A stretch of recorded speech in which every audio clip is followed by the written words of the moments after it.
हल्दी से नरम मुलायम बेदाग और चमकदार जल्द। हल्दी खुश्क जल्द के लिए।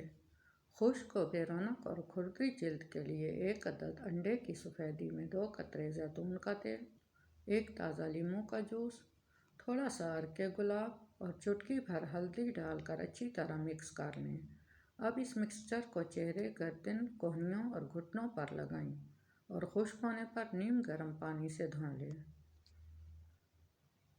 फटी हुई एड़ियों के लिए।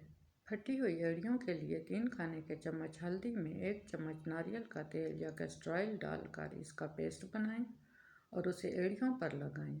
इससे न सिर्फ एड़ियाँ सेहतमंद होंगी बल्कि उनके फटने की वजह से होने वाले दर्द को भी फौरी सुकून और आराम मिलेगा। इस नुस्खे को उस वक़्त तक इस्तेमाल करें जब तक एड़ियाँ अच्छी हालत में ना आ जाएं।